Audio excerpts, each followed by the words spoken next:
Aún resuenan los ecos de la manifestación que el pasado sábado se celebró en Badajoz para reclamar un tren digno para Extremadura. Vamos a hablar de este hecho, también de los ecos que han tenido el Comité Federal celebrado el pasado domingo en Madrid del Partido Socialista y que va a permitir la investidura de Mariano Rajoy, por tanto arrancar esta legislatura cuyas elecciones, recordamos, nos quedan ya un poco lejanas, pero se celebraron el pasado 26 de junio. Buenas noches, bienvenidos a este tiempo de En la Picota. Vamos a analizar, a dialogar sobre lo que nos rodea en la actualidad y para ello vamos a saludar a nuestros picoteros de los martes. Hoy están con nosotros Ruma Casillas, ¿cómo está? Buenas noches. Hola, buenas noches. Saturnino González, Nino, buenas noches, ¿cómo estás? Hola, buenas noches. Está también nuestro amigo y compañero Fernando Valenzuela, ¿cómo está? Buenas noches. Buenas noches. Gastrónomo de pro. Muy bien. Ya nos hablará sobre un tema que tiene ahí de un pan de hace muchos años. Y Miguel Valdés, ¿cómo estás? Buenas noches. Estupendamente, encantado de estar aquí con vosotros. ¿Tú sabías que el pan puede durar hasta 28 años? El pan blando. Bueno, blando no lo sé si estará. Es que si está duro. Pero es que Fernando Valenzuela tiene un pan de 28 años. Sí. Un pan como una torta. Un pan absolutamente, que además no ha tenido tratamiento ninguno, es decir, simplemente el señor de la panadería, mi amigo Juan, Juanito el panadero para la gente de Retamal, digo, Juan, me das el último pan que hagas que lo voy a guardar, a ver qué tiempo me dura.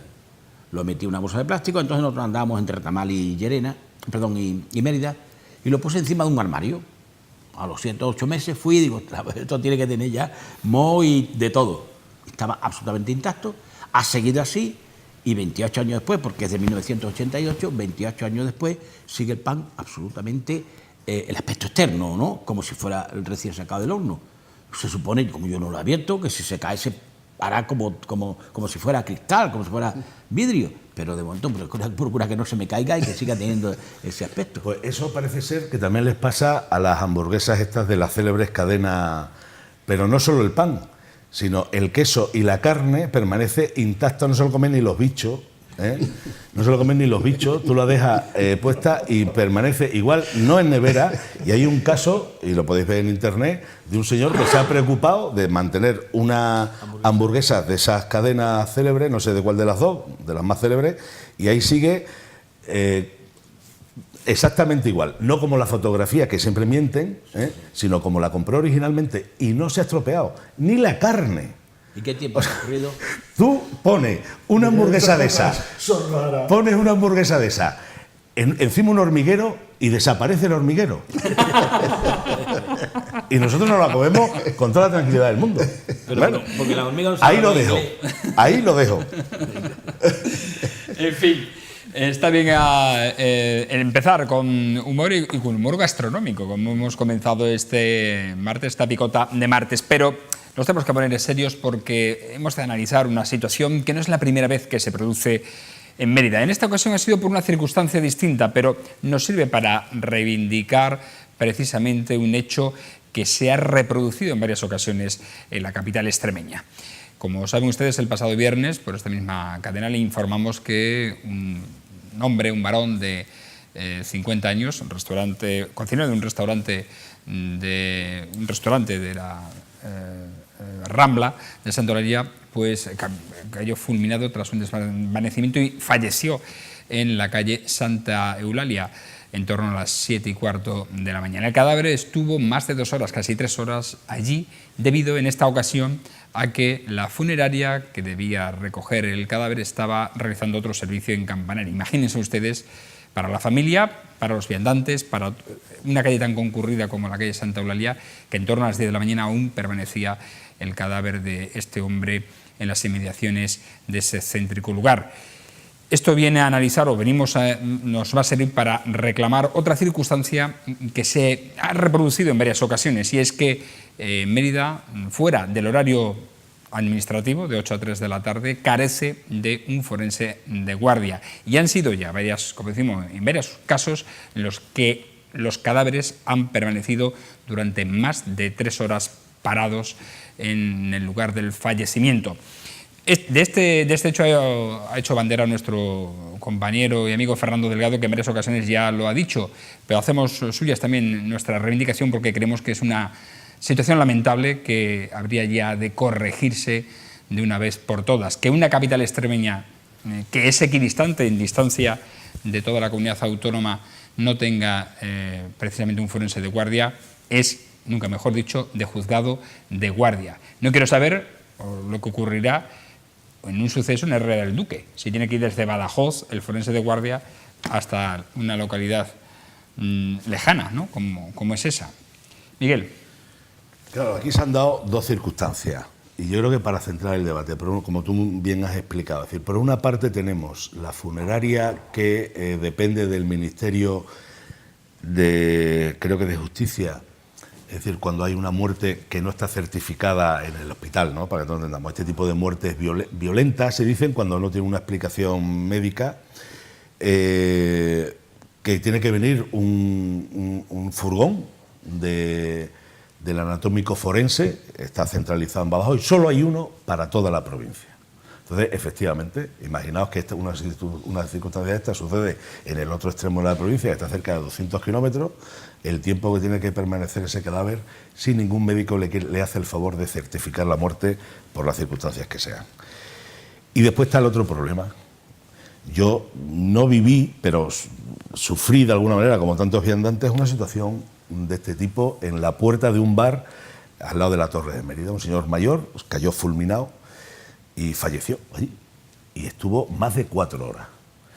Como te mueras en una circunstancia de esta, en fin de semana, porque todavía los días de diario, más o menos 2 o 3 horas no hay quien te las quites, pero tal. Pero como te suceda en un fin de semana y la persona que la forense de guardia que no vive en Mérida esté, como puede estar perfectamente, celebrando una comunión o una boda, donde sea, entonces cuando tienes un problema.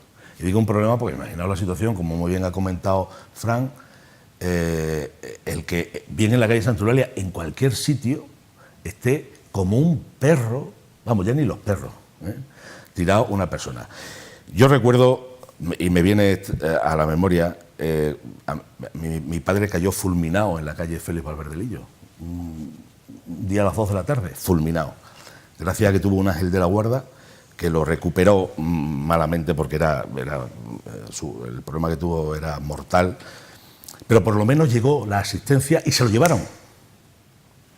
Duró 5 días en la UCI, pero consiguieron. Yo no hubiera soportado, porque yo estaba a 200 metros de donde él cayó fulminado, yo no hubiera soportado la situación de vivir yo lo hubiera cogido, me lo hubiera echado al hombro y me lo hubiera llevado a mi casa. Y mira que había policía, porque claro, se montó, imaginaos el lío que se monta, ¿no?, con una circunstancia de esta. Me lo echo al hombro y me lo llevo a mi casa. Es inhumano. Vamos, o sea, yo es que me pongo en la piel de esta familia y es insoportable que en el siglo XXI un cadáver quede expuesto durante 2, 3, 4 horas, ni 1 hora siquiera, porque no tengamos lo que sea, y que sea culpa de quien sea, me da exactamente igual. Por eso me afecta especialmente, ¿no? Y me parece terrible que estemos en esa situación en pleno siglo XXI. Fernando.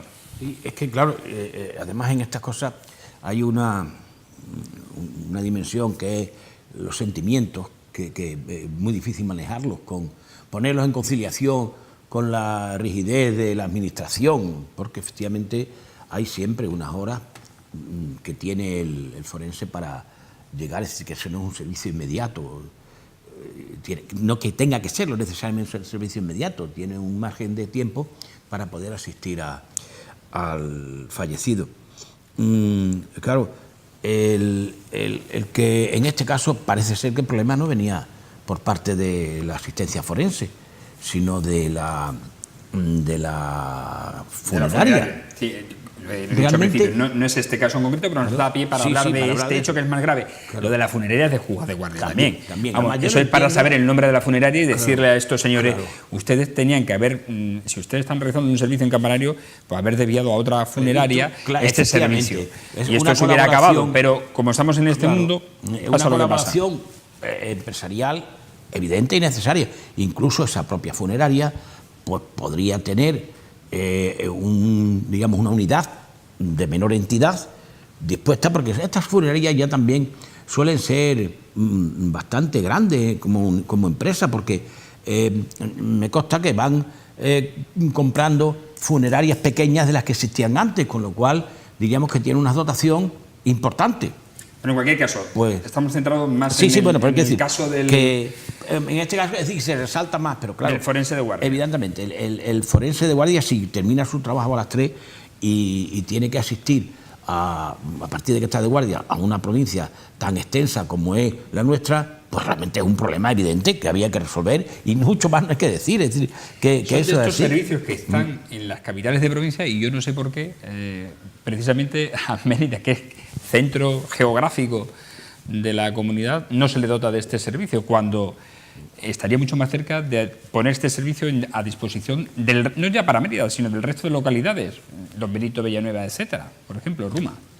Bueno, a mí me parece que aquí había que poner una pancarta bien clara a la entrada y a la salida por las calles de Mérida, y es decir, prohibido morirse a partir de las 3 de la tarde, y sin contar con las funerarias. Luego ya cada uno que decidiera lo que podía hacer con su cuerpo, si se moría o no se moría. Pero había que advertirlo, porque me parece verdaderamente, vamos, he dicho de juzgado de guardia, pues de más allá todavía. En Mérida, que yo sepa, existe más de una funeraria, y funerarias con brazos extendidos que abarcan no solamente Mérida, sino toda la comarca alrededor, y más de una, y con capacidad suficiente como para poder intervenir en una situación como esta. Por lo tanto, yo creo que si estaba la funeraria que le tocaba, estaba en Campanario, pues que hubiera actuado otra, no se puede consentir ese demás. Y luego, si el forense termina su jornada de trabajo a las 3, pues no sé, si alguien tiene que ocupar, pues tendrá que estar alguien de guardia. Y digo yo que si no es posible facilitar que en situaciones como estas, que la asistencia sanitaria que concurre en ese momento y que están diciendo allí han intentado recuperarlo y que no ha sido posible, pues se le podría habilitar para decir, ha fallecido, pues fuera de aquí, con que un médico de allí en ese mismo sitio certifique que ha muerto allí. No habrá que esperar al forense, sobre todo cuando no hay, aparentemente al menos, circunstancias agravantes de violencia, de agresiones, de heridas, donde a lo mejor pudiera ser. Pero en circunstancias como esta, que no es la primera vez que se da el caso de que fallecen personas en la calle. Miguel ha puesto el caso claro de que su padre no falleció allí de milagro y falleció unos días después. Pero bueno, quiero decir... Hemos tenido casos, el de claro, Jesús Cabeza, así o que... la precipitada de la Torre de hace unos meses, que estuvo más de 3 horas en la calle. Claro. Por eso digo, o sea, que habrá que hacerlo claramente. No te mueras sin contar con la funeraria y, por supuesto, no después de las 3 de la tarde. Muchas veces reclamamos o nos empeñamos en reclamar, por ejemplo, justamente la delegación del gobierno en Extremadura, pero hay servicios como este que son tan importantes o más y no los reclamamos. Nino. Sí, yo he estado preguntando y me decían que lo mismo que hay un juez de guardia, hay un forense de guardia que lo asiste. Entonces mi pregunta, y no he conseguido que nadie me la aclare, es: ¿no hay forense porque la plaza no está cubierta o esa plaza no está creada? Y eso no he conseguido decir, porque luego, oyendo a vosotros, me da la impresión que es que hay un forense de guardia para la provincia. Efectivamente, que está en el anatómico forense de Badajoz. Claro, entonces estamos hablando de un problema estructural. Porque a mí me contaban que donde hay un juez de guardia tiene que haber un forense de guardia que lo asiste. Y digo, bueno, pues entonces es un asunto comarcal. Hombre, todos los días no se muere nadie en estas circunstancias, sería una cosa muy concreta, pero en la comarca de Mérida pues tendría... Claro, si ya no es así, sino que solo hay uno para toda la provincia, pues evidentemente somos una provincia muy amplia y veo que es un asunto de estructura del Instituto de Medicina Legal, que está en Badajoz, y que sé que todos decimos lo que nos parece razonable, pero luego está la norma. Y la norma dice que quien se muere en estas circunstancias no lo puede certificar el 112. El 112 da comunicación y entra al juzgado, y entonces yo sé que en España siempre nos ha dicho que tenemos somos muy legalistas para algunas cosas, pero no lo puede levantar nadie, tiene que venir el forense. Y este caso no era el forense, este caso era la funeraria que interviene porque ha ganado un pliego. No puede intervenir otra. Volvemos otra vez a las normas rígidas. No puede intervenir. Hay un pliego, se le ha concedido a la empresa X, que es la que levanta el cadáver, tal, y no puede... Yo siempre lo he dicho, España es el país que más legisla y que menos cumple. Al mismo tiempo, tenemos esa doble Me circunstancia. llama mucho la atención, y yo lo viví en mis carnes, que no solo no te mueras en el centro, no te mueras fuera de Extremadura, o te cuesta traer. Sí. Es algo que tampoco entiendo yo. Sabéis, mis hermanos fallecieron en Talavera y costó sangre, sudor y lágrimas poderlos traer para... Y dinero, y mucho dinero. Sí, bueno, eso aparte. Y eso es algo que uno no entiende cuando dice estamos en el Estado español, ¿no? Son cosas estructurales que en algún momento alguien tendrá que empezar a mover y a hacer más normal. Y una norma debería estar hecha para prestar servicio a las personas, no que las personas estemos sometidas a una norma estricta ahí que no tiene sentido, en algunos aspectos no tiene sentido, Nino. Por lo tanto, esa norma lo que tiene que estar es para prestarnos un servicio, para regularizar de alguna manera, pero también para agilizar las cosas, no para dejarlos ahí a una persona, como bien dices tú, como... Pero el funcionario Ruma no es el que tiene que cambiar, el funcionario aplica las por normas. supuesto. Ahora tenemos que pensar en que habrá que... Por supuesto. Fíjate qué forma más rápida ha arbitrado ya una solución Ruma, ¿no? Que cambiando la legislación, que certifique cualquier médico y después se lleva al anatómico forense a realizar la autopsia. Pero ya se levanta el cadáver simplemente con ese certificado, Miguel. Claro, no, es que al hilo de lo que comentaba Nino, es que yo no sé si seguirá igual. Antiguamente, por cada sitio, cada término municipal por el que pasaba el cadáver, había entierro. Sí, es decir, y además se pagaban unas tasas. Creo que ya no, Miguel. No, pero por lo menos las tasas. Sí, creo que es a nivel regional, creo. En fin, Estoy pero hablando es que de oída, ¿eh? es increíble. De todas maneras, lo que tú has comentado, tienes toda la razón del mundo. Fíjate que fácil, hombre, sobre todo, como bien ha dicho él, insistiendo,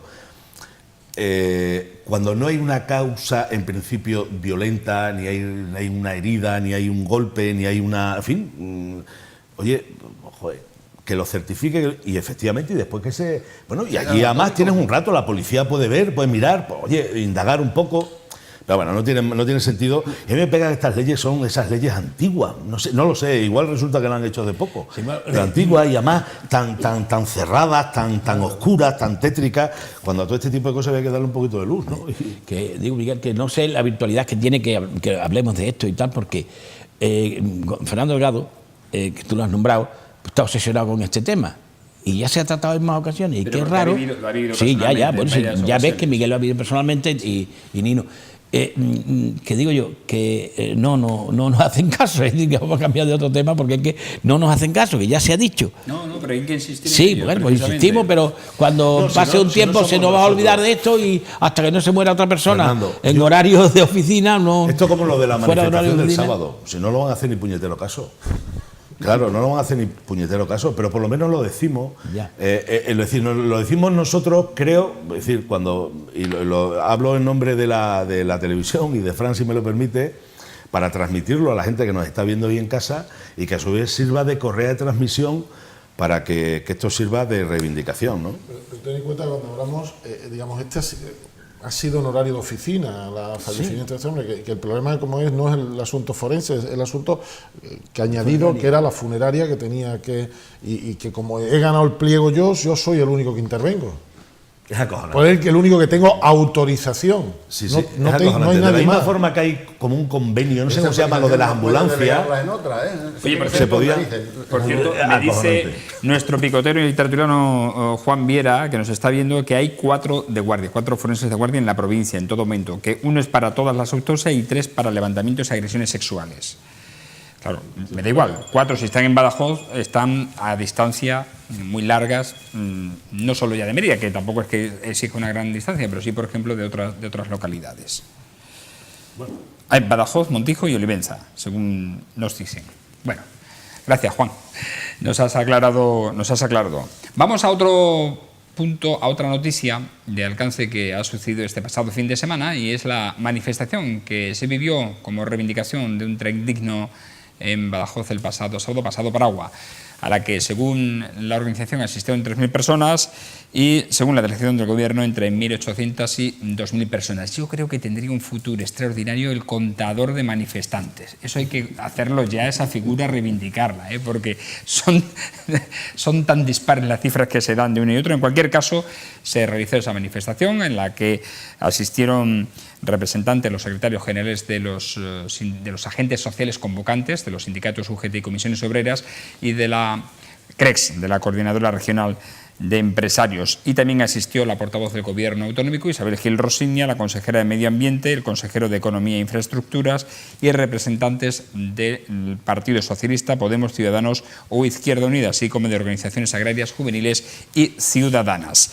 Extremadura es la única comunidad junto a Murcia que no tiene un solo kilómetro de vía electrificada. Y este parece ser que es el punto de arranque de las reivindicaciones que se van a llevar a cabo dentro de ese pacto social y político que se ha firmado en torno al ferrocarril. Le sucederán, según nos comentaron aquí los agentes sociales en la Picota el pasado viernes, nuevas manifestaciones, entre ellas en Mérida, a lo largo de lo que queda de año y del próximo año. Por cierto, Carellas y Miguel, parece ser que va a haber gobierno, aunque de eso hablaremos después. Dentro de una semana habrá gobierno. Entonces vamos a convocar otra para la semana que viene.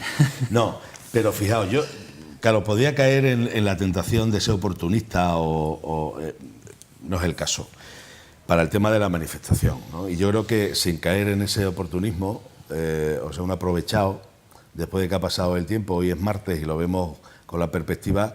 Digo que sin serlo, sin pretenderlo, desde luego, creo que todos coincidimos en que ha sido un auténtico fracaso. Me refiero como manifestación. Pero yo no quiero ahondar en eso, ¿no? Porque a mí, yo creo que es el momento de reflexionar. Es decir, una vez que ha pasado, reflexionar y pensar si realmente este fracaso o poco éxito que ha tenido la manifestación es porque los extremeños nos importa tres pepinos nuestro futuro, el futuro de nuestros hijos y el futuro del AVE, de la comunicación, etcétera, o porque los manifestantes no han tenido capacidad de convocatoria, ¿no? O la convocatoria no ha estado bien, en fin, o ha habido algún error. Y eso sí me preocupa tremendamente si es la primera parte. Si es la segunda parte, que es lo que yo creo, pues no me preocupa tanto, ¿no? Yo ya lo comentaba aquí, me da la sensación que la gente está descreída de la clase política. Incluyen a los sindicatos e incluyen también, en este caso, a los empresarios, que durante más de 40 años han estado callados y que de pronto ahora les da por manifestarse. En cualquier caso, la reflexión que yo quiero hacer hoy es esa, precisamente. Este fracaso ha sido provocado porque los extremeños estamos poco interesados en nuestro futuro, o porque la manifestación o los manifestantes no, los convocantes o los organizadores no han estado a la altura. Yo creo que eso es lo verdaderamente importante.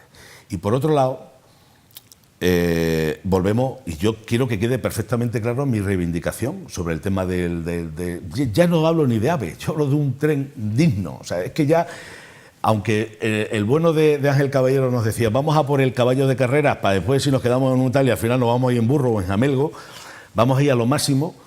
Pero yo quiero un tren en condiciones, igual que el resto de españoles, porque es lo que creo que todos... Efectivamente. Niño.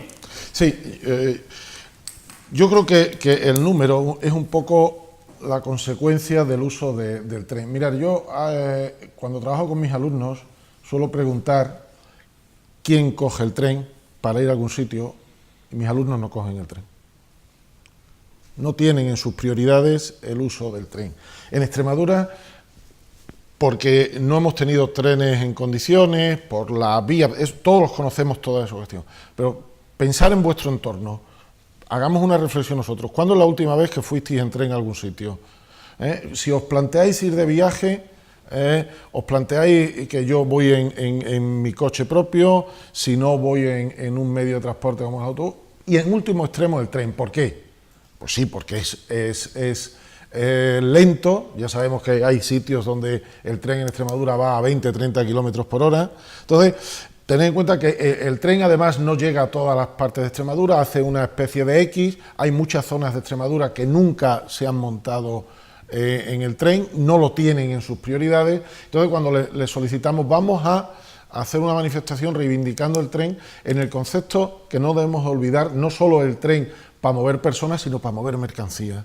No, ese mensaje no ha llegado, no lo ha visto todavía la gente, la necesidad que es la manera de que nuestros productos salgan o entren. Veía por ahí un dato de que en el año 2007, en el centro este de mercancía que había en Mérida, salían 5.000 trenes. Ahora parece ser que salen 2 trenes de Badajoz, importante. En el puesto de mando. Sí, sí, en la plataforma esta que había aquí en Mérida, en 2007, al año, en 2007, salieron 5.000 trenes. Eso supone mercancía que sale. Ahora, pues hablábamos el otro día que este centro de San Lázaro, me parece que se llamaba, ha cerrado. Y que de Badajoz están saliendo 2, 3. Y te oía aquí en el programa tuyo que de algo de ahí de Valdetorres, de un sitio, salen otros 2, 3. Es decir, yo creo que todavía no nos hemos dado cuenta que cuando reivindicamos el tren no estamos reivindicando el AVE para montarte. Porque sí, de verdad que es mucho más cómodo. Mira, te puedes montar en Barcelona a las 3:30 y a las 6:05 estás en Atocha. Pero yo sé, es caro. Es caro. No todos los extremeños se van a usar el AVE, pero si no tenemos las infraestructuras, no va a correr el AVE y no va a correr un talgo, como decía Miguel, o algo más cómodo y que sea más barato. Y he leído también por ahí, tenemos un tren de una vía, con el mecanismo como en el oeste de que llaman por teléfono, oye, que ha salido el tren, para que dé paso al otro, es decir, no hay ni doble vía. Entonces, esto es economía, y hasta que no nos demos cuenta que es economía, es posibilidad que nuestros productos salgan hacia Sines, salgan hacia Algeciras.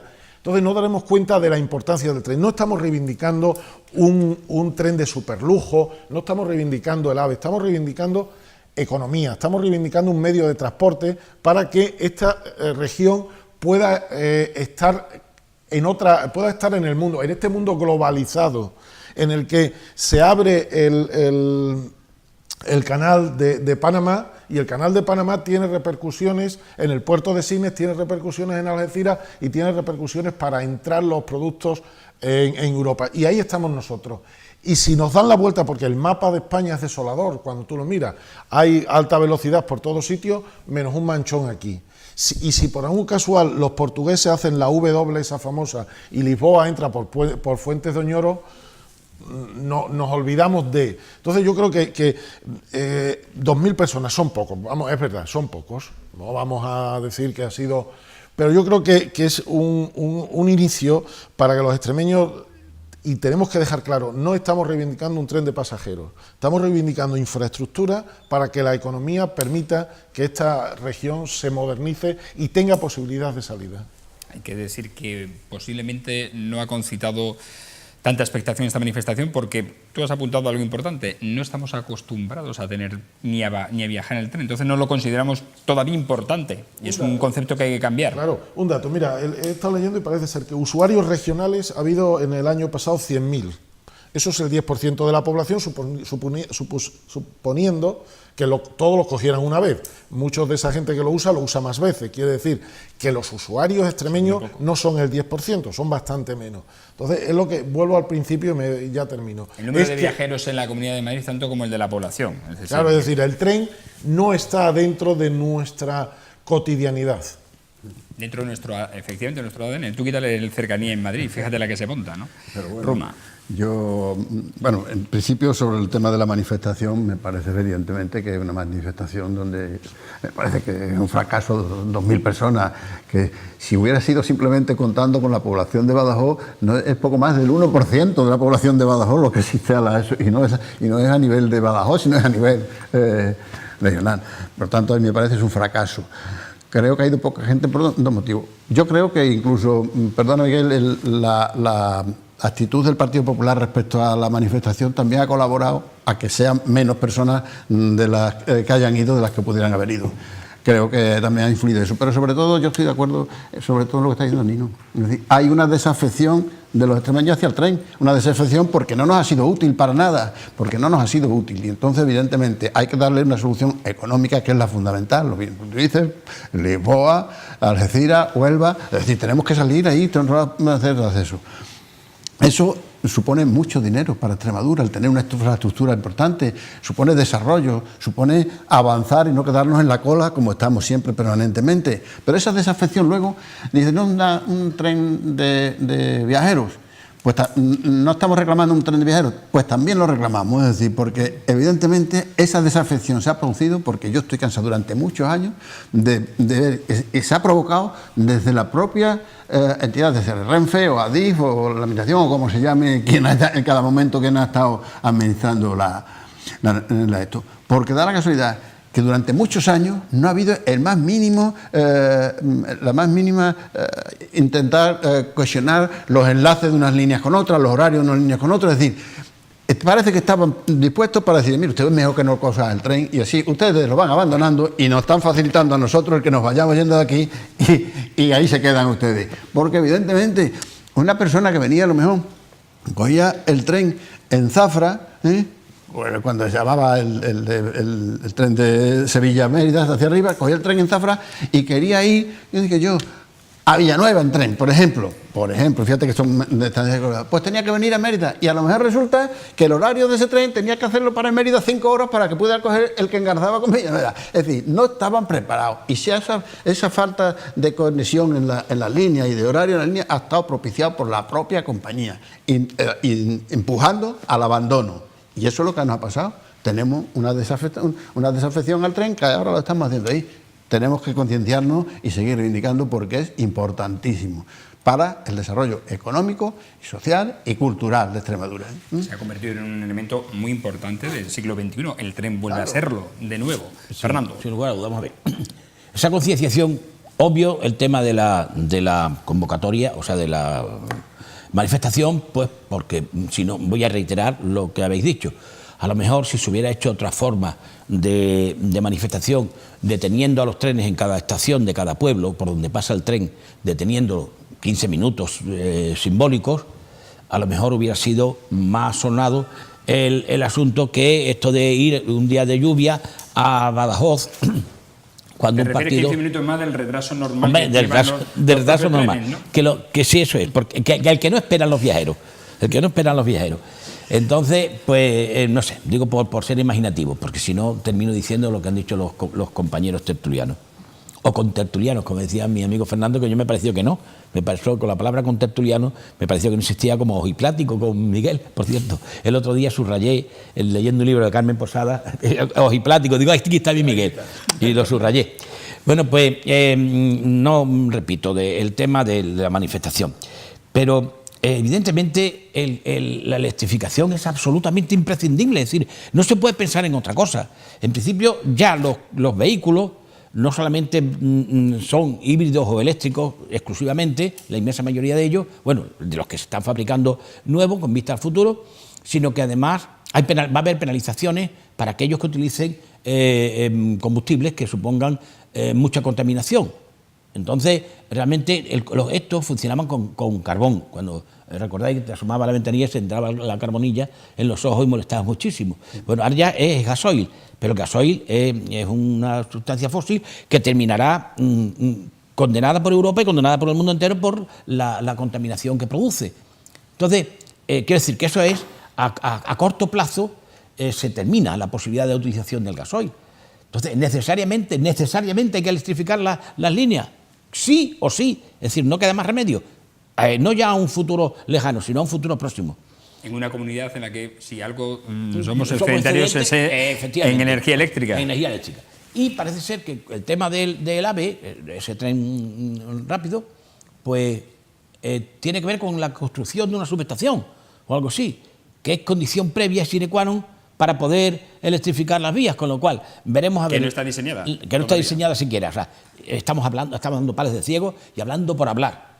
Y luego otra cosa que digo, todo el mundo que ha ido a la manifestación, es cierto, el PP, que de otra forma luego podía unirse, no estoy criticando realmente, sus razones tendrán, todos tienen representantes en el Congreso de los Diputados.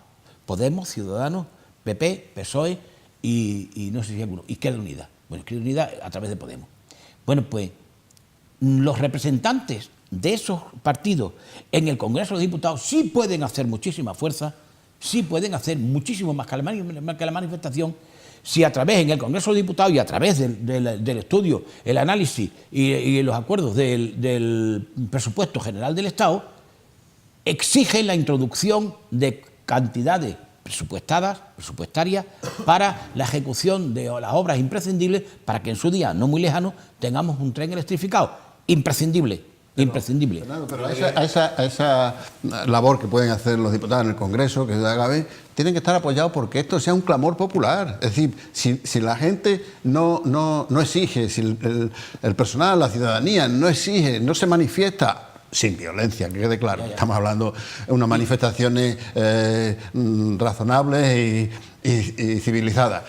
Eso tendría que empujarle a los diputados a que presentaran sus reivindicaciones en el Congreso e intentar salvar eso. Porque mira, yo os voy a decir una cosa, para que nos hagamos una idea, yo creo que todos lo sabemos, pero para que nos hagamos una idea de cómo está esto aquí, yo puedo contar a título personal, como anécdota.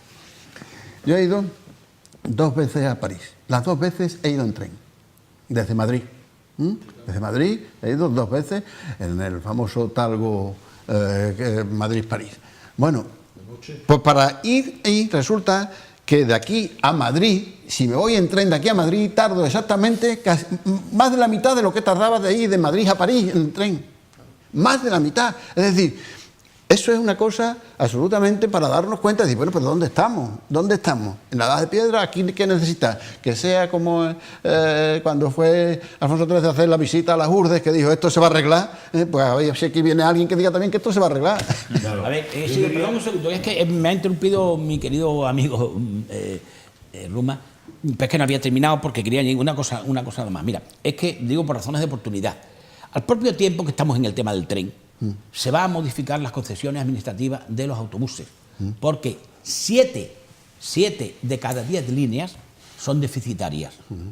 Es un momento ideal, porque es que me parece que cumplen en 2017 y es justamente cuando habrá que renovarla, pero y ya se puede hacer que con la implicación de la FEMPE y convocando a alcaldes y mancomunidades, etcétera, hacer un estudio global del transporte en Extremadura, ferrocarril y transporte por carretera, y darle una racionalidad, porque las dos cosas son auténticos ancestros, es decir, claro. Ya está bien y entonces modernícese, pero hágase con un estudio. Del transporte por carretera se va a hacer, ya lo ha hecho. Pero digo que se haga conjuntamente. Le hemos hablado aquí la consejera de Fran, que de se medio haga ambiente conjuntamente, rural, con criterio de ensamblaje de ambas cosas, porque allí donde haya concurrencia con el tren, a lo mejor no debería haberla, o al revés. Y eso va a ser muy importante porque en este proyecto del ferrocarril hay esa cuestión secundaria que son las estaciones polivalentes o intermodales, que es como se llama, efectivamente. Entonces, para que tanto el ferrocarril como el transporte por carretera a través de autobuses se coordinen. Lo mismo Miguel, que el transporte de viajeros normal, de línea, ¿no? Se llama, con el transporte escolar. O sea, ¿por qué no pueden ir juntos? Es decir, aprovechar, ¿no? No, es que, claro, una persona de 70 años con un chaval es de, bueno, ¿y qué pasa? O sea, joder, vamos a hacer, y si eso hay que cambiar porque sea por ley o una cosa de esta que se haga. Pero yo quería decir una cosa al hilo de lo que comentaba Nino, que es muy importante, creo yo, humildemente, y es, bueno, por supuesto, totalmente de acuerdo con el tema del transporte de mercancía, pero en el de viajeros, Nino, pensad siempre una cosa, no ya tanto el hecho de que los extremeños, que por supuesto también tengamos que ir a París o a Madrid o a Albacete o a Murcia o a donde sea, sino que vengan. Si es que el gran problema es que los de Madrid, o sea, un tío de Madrid se le quitan las ganas cuando entra en internet y ve lo que tarda en tren o en autobús, porque es que tarda lo mismo, en autobús ya se tarda menos. 5 horas y media en irse en tren cómodamente una familia y dice, ¿dónde va? En 5 horas y media con el AVE te sales de España, ¿no? Desde Madrid, claro. Bueno, entonces, muy importante, y eso sí que puede calar también entre la población, el resto de la población. Oiga, que ya no estamos hablando solo de que nosotros tengamos que ir a Madrid, que porque hay poca gente que coge el tren y la mayoría son funcionarios. No, de los que vengan, efectivamente, porque es doble esa función. Y sobre el tema de la poca, es decir, lo poco que ha calado el tema del tren, o que, claro, fijaos que es verdad que el PP no ha ido, ¿no? Y esa, pues, alguien se lo puede echar en cara, pero es que tampoco ha ido el presidente de la Junta. Es decir, y el presidente de la Junta tenía que haber estado. Seguramente ha tenido otras cosas que hacer, importantes también. Me refiero desde la perspectiva de reivindicativa. Joder, si nuestro máximo representante no va, pues difícilmente se le puede achacar a casi nadie el resto. Y sobre el tema de la solución posible, nosotros, ¿cuántos diputados tenemos en el Congreso? 6. Entre todos, ¿no? 6. O sea, somos con perdón, los 6 últimos monos de los 350, pues ahí están los extremeños probablemente, ¿no? Dicho con todo el respeto y cariño. Tenemos 10 diputados. O 10 en total. Cáceres y Badajoz. Ah, bueno, es verdad, perdón. Claro que son 6 y 4. 6 en Badajoz, 4 en Cáceres. Qué poca perspectiva regionalista he tenido ahora. Bueno, os decía, 10. Pues somos los 10 últimos, del 340 al 350. Esa es la realidad. Entonces, os decía, como solución, ahora es el momento que José Antonio Monago y Guillermo Fernández Vara se cojan de la mano, y digo los dos, si quieren unirse alguno más, mejor, que vayan a hablar con el presidente de la gestora y que vayan a hablar con el futuro supuesto presidente del gobierno, que será Mariano Rajoy, y le digan, macho, aquí se ha acabado ya el rollo con Extremadura, tenéis por narices que hacer de aquí a 4 años, un periodo, no sé, el que sea, 6, sí, Ruma, realmente ir de verdad los dos juntos a tratar en este momento, ¿no? Que también vaya Podemos y también vaya Ciudadanos. Oye, ojalá. Claro. Ojalá. Porque es todos de la Ojalá. mano, aunque tengan que jugar al corro, que hacer tantos, Incluso que vayan si de la quieren, mano. voy yo con ellos también. De acuerdo. Pero quiero decirte que es el momento, Claro que en esta nueva etapa que estamos viendo. Fíjate, a mí como que al final yo estoy de acuerdo con casi todo, ¿vale? Dice Miguel, mira Miguel, Madrid-Valladolid se tarda 1 hora. Un señor de Madrid, con su señora y sus niños, dice, vámonos a comer a Valladolid. A las 10 de la mañana, a las 11 está en Valladolid, con la estación en el centro, por cierto. Y a las 7 de la tarde se pueden venir, se pueden volver. Eso, si quieren venir a Mérida, imposible. Con lo cual es importante los trenes rápidos, no solo por la parte económica que decía, sino para que venga gente, que es turismo, que creo que también es importante en estas ciudades. Electricidad, de acuerdo, entre otras cosas, porque hay una serie de productos perecederos que si no van en contenedores electrificados, no llegan. Importante, y creo que tenemos una parte nuestro agroalimentario. Es una parte importante de nuestra. Pero luego, dejando claro, como todos estamos, la infraestructura que se tiene que hacer porque sí o porque sí, pero luego hay otras medidas que no cuestan tanto. Es decir, hoy por hoy no tenemos servicio de larga distancia. Se considera, me parece, 300 kilómetros. Bueno, pues Madrid no es larga distancia. Y no pasa nada. Sí pasa, porque entonces, como no tenemos larga distancia, ya los trenes que vienen son ya de regionales, son de peor calidad. Y entonces no tengo una cafetería. Y entonces yo me voy de Mérida a Madrid en el tren ese que tarda 6 horas y no me puedo tomar un café. A mí me gusta el tren. Que tardan 9 horas. Sí, uno que va yo por... me enteré el viernes, efectivamente, tarda 9 horas. Yo recuerdo que cuando yo era pequeño, Miguel, es que cuando era pequeño, te crujen todos los huesos. Bueno, pero como qué café ni café. Claro, no, pero estoy hablando la gorda, vamos. Cuando yo era pequeño tenía la ilusión de viajar en tren. Y fuimos a visitar, perdona Nino, y ahora te doy la palabra. Tenía ilusión de viajar en tren. Yo tengo familia en Madrid y en unas navidades, pues no sé cómo lo hicimos, pues me hicieron caso mis padres y pues vamos en tren. No pillamos el talgo porque llegamos tarde. Algo pasó, que nos vinimos en el tren Correo, 12 horas. Madre mía, se te quedó la jana. No he vuelto a viajar en tren, pero es que eso fue hace bastantes años, y el otro día me entero que todavía hay trenes que de Madrid a Mérida tardan 9 horas. O sea que no hemos mejorado mucho en 30 y pocos años, o 30 y muchos años. Vamos para atrás. Nino. Lo decía, son servicios. Es decir, al no tener larga distancia, los servicios que tenemos ya son inferiores, digamos, no sé, me parece que Renfe está estructurada en cercanía regional y larga distancia, entonces tiene trenes para esas cosas. Con lo cual, no tenemos larga distancia, no tenemos trenes con servicio. Al no tener trenes con servicio, son trenes más lentos. Al ser trenes más lentos, todo de peor calidad. Y como es de peor calidad, yo no me planteo irme de Mérida a Madrid a tardar 6 horas porque cojo una línea de autobús y en 4 estoy allí. O me alquilo un coche y estoy allí. Con lo cual hay que hacer un planteamiento de infraestructura, pero también hay que tomar alguna serie de decisiones para que hagamos que el tren empiece a estar en nuestras vidas. Que no ocurra eso que digo a mis alumnos, que cuando digo por orden, el último es el tren. Vale, muy rápido, que tenemos muy poquito tiempo. Y comenzamos por Nino. Ha dicho Guillermo Fernández Vara que tras el Comité Federal celebrado el pasado domingo en el seno del Partido Socialista, se ha mostrado convencido de que habrá unidad después de este Comité Federal en el PSOE. Mira, yo voy a empezar por hace tiempo, ¿vale? Después de las elecciones de diciembre hubo un comité federal que tomó decisiones.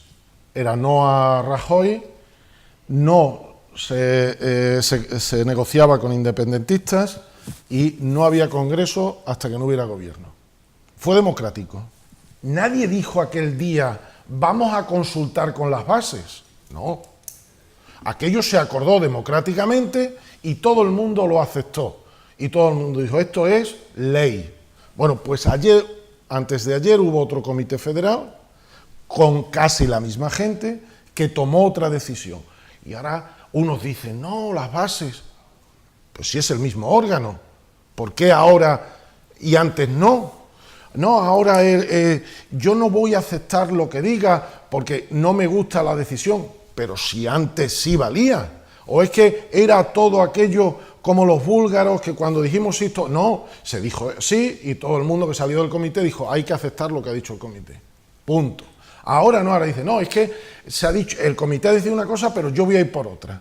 No, mire usted, estas son nuestras normas, estos son nuestros argumentos, nuestros estatutos. Yo no entendería, de verdad que no entenderé, cuando algún presidente de comunidad autónoma decida algo y alguien vaya en contra. ¿Está legitimado?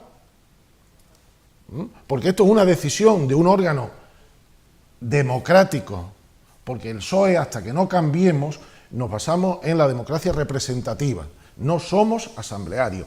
Si cambiamos en un congreso, perfecto, pero no somos, nosotros tenemos una estructura. Y lo mismo que valía lo que se dijo en el 20 de diciembre, tenía que valer para lo que se dijo antes de ayer. Y yo creo que nos va a costar, pero yo espero una cosa, que empecemos a hablar en el PSOE dentro de las agrupaciones y no en la sexta. Que por cierto ha vuelto a retransmitir el Comité Federal. Y perdón una cosa, de verdad, eso de que un comité sea secreto, porque estamos los que tenemos que estar allí, y que alguien lo esté retuiteando, creo que es para empezar a tomar medidas. Pues había varios, porque en varios medios se retitueaban y se daban noticias de lo que estaba pasando. Son 180, ¿no? 190. Y es muy difícil, me imagino, controlarlo, sobre todo, vamos, a no ser que dejen los móviles en la puerta, es verdad que queda feo, ¿no? Pues estaba retransmitiendo en directo, ¿no? Por una periodista que parece ser que es la pareja de uno de los contendientes. Yo, ojalá sirva de unidad, decir que incluso que el propio PSC, que hablaba mi amigo Iceta de que tuviéramos... No sabía que era amigo tuyo. Bueno, sí, tenemos buena relación. Que el amigo Iceta decía que le pedía a sus compañeros la sensibilidad suficiente como para entender que la sociedad catalana era distinta. Pero claro, yo me imagino que iba a decir nuestro representante allí, el presidente Guillermo Fernández Vara, le diría, amigo, es que también te pido sensibilidad para lo que significa la sociedad extremeña, que no tiene nada que ver con la catalana, y así todo. Pero con todo y con eso, lo único que yo puedo hacer es desear que no haya ninguna fractura y que esto le sirva para, bueno, pues para limpiarse quizá o para regenerarse, porque siempre lo he dicho y lo voy a repetir otra vez más, un PSOE en condiciones nos hace falta en la democracia española. Fernando. Tengo una cosa nada más. Un dato. César Luena, me parece que no es sospechoso, ¿no? Ha dicho que va a aceptar la votación. Se ha votado abstención y él abstención. Importante. A ver, por razones de la brevedad con la que tenemos que intervenir, porque estamos terminando, ser original en este tema es dificilísimo. Es muy difícil que yo diga algo que no se haya dicho. Pero sí diría una cosa. A toro pasado. Quien únicamente se han comprometido, quien únicamente han modificado sus posiciones, quien únicamente han puesto carne en el asador en esta historia, ha sido el PSOE y Ciudadanos. El de Podemos, con sus líneas rojas y sus historias, ni el PP han movido ficha, ninguno de los dos. Tuvieron una ocasión de abstenerse, no se abstuvieron, tanto uno como otro, y también han tenido ocasión de que en un momento determinado un pequeño paso atrás hubiera significado un avance importante en el tema. Que se tenga en cuenta. Roma. Bueno, no quiero entrar ahora en debate con lo que acaba de decir mi amigo Fernando, porque no tenemos ni tiempo siquiera, pero creo que se podía debatir bastante. Yo lo que a mí me parece es que hay un sector dentro del PSOE, evidentemente, que está ahí, claro, que siguen manteniendo su no y su no y su no. Me parece que es una postura tan normal como puede ser la contraria. Ahora, a mí lo que me da la impresión es que quienes están empeñados en seguir manteniendo el no, y sí veo que cuando mantenían el no tampoco daba soluciones a ninguna, o tenía alternativa a ese no, a mí me da la impresión de que son un sector que no ha asumido que han perdido las elecciones 2 veces seguidas, en diciembre y en junio. Y como no lo han asumido que han perdido, y que al perder no es que vayan a ponerse al servicio del que ha ganado, pero sí habrá que dejar que gobierne o que intente gobernar por lo menos el que ha ganado. Y yo creo que ese es el tema fundamental que está ahí en el PSOE. Y ahí es lo que va a intentar, hay que coser mucho, pero mucho. Yo tengo la impresión de que es posible, y cosa que no quiero ni me gustaría que pasara, pero que es posible que hubiera una decisión dentro de eso. Yo creo que están muy enfrentadas las dos posiciones, en mi opinión. Veremos qué es lo que y pasa. espero equivocarme. Se demostrará espero equivocarme. Si hay división del voto o no en la investidura de Mariano Rajoy. Tenemos que terminar. Gracias a Ruma Casillas por estar aquí, a Nino González, a Fernando Valenzuela y a Miguel Valdés. Muchas gracias. Hasta la próxima semana. La próxima semana. Seguiremos hablando de estos temas que son, suponemos, como una novela. Vamos por capítulos y todavía nos queda mucho para el final. No tenemos tiempo para más. Decirles que estamos en las redes sociales, en Facebook, en Twitter y en YouTube, donde pueden ver programas como este. Picoteras y picoteros, muchas gracias por atender, por seguirnos, que son muchos, lo sabemos, y por mostrarnos su apoyo. Buenas noches y hasta mañana.